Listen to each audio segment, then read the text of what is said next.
In the last 3 videos, we talked about 3 conditions: erectile dysfunction, smoking, and cardiovascular risk.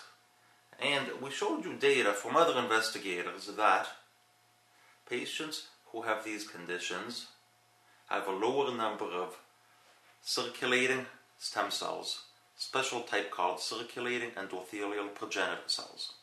What we didn't say is, or what we didn't talk about is why these numbers of cells would be lower. One of the reasons appears to be inflammation. And we're talking not about the acute inflammation, such as where you have a large amount of tissue damage and death in a short time period, such as in a heart attack or a stroke. We're talking about a chronic inflammation where the body is producing chemicals that are associated with injury, but not with a huge extent of immediate injury. So one of the chemicals associated with inflammation is called tumor necrosis factor alpha, TNF-alpha.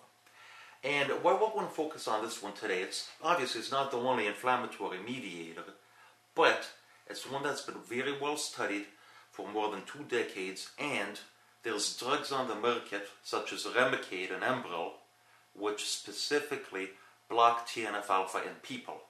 So because this is on the market, we can take our discussion to the level not just of animals, but also of people. So TNF-alpha, it's found in conditions of inflammation such as smoking. It's found elevated in obesity. Here's a graph of 50 obese women, 56 actually, obese women, and as you can see on the left, they have a lot more TNF-alpha than when they lose 10% of body weight after 1 year.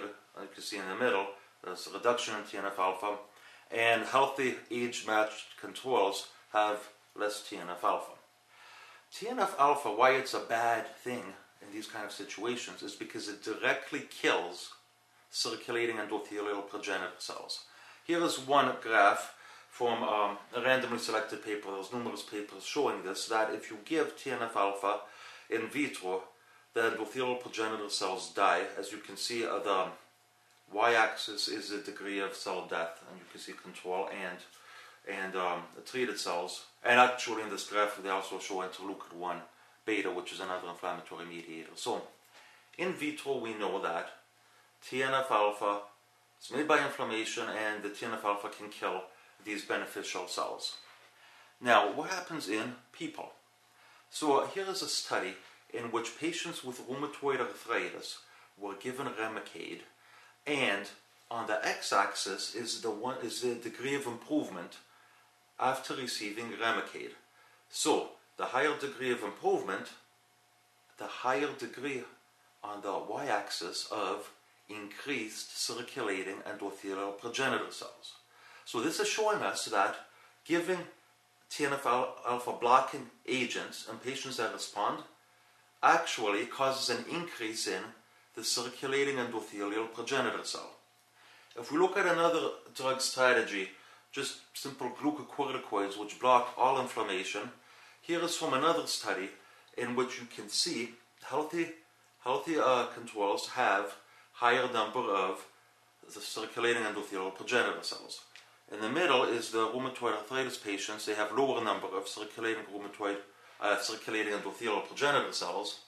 And in the right, you can see after glucocorticoids, there is an increase in the circulating endothelial progenitor cells.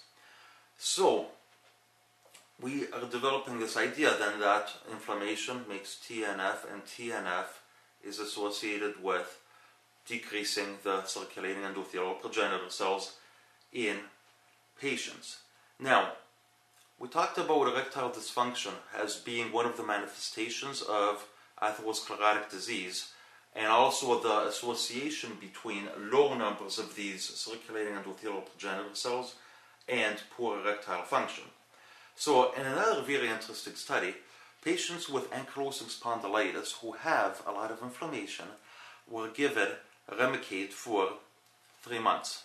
And as you can see in this graph, on the left hand side is before Remicade, on the right hand side is after 3 months of Remicade, and on the y-axis is the erectile function as measured by the International Index of Erectile Function. And you can see an improvement, a statistically significant improvement in between blocking the TNF in an inflammatory condition and improved erectile function. Now let's go back to animals for a second. In animals we have the benefit of knockout mice, which are genetically lacking certain genes that we want to study. So here's the comparison between wild types, or normal mice, and mice that lack TNF-alpha on the right. And as you can see, on the y-axis is the number of the spontaneous erections. And as you can see, animals genetically engineered not to have this inflammatory mediator, TNF-alpha, have more spontaneous erections. So the point of what we're talking about is that inflammation seems to be one of the key causative events in decreasing the amount of repair cells in circulation. And when you have less of these repair cells, then the body does not heal itself. This at least is our thinking right now, and as science moves on and as we do more YouTube videos, we'll tell you where the field is going. Thank you very much.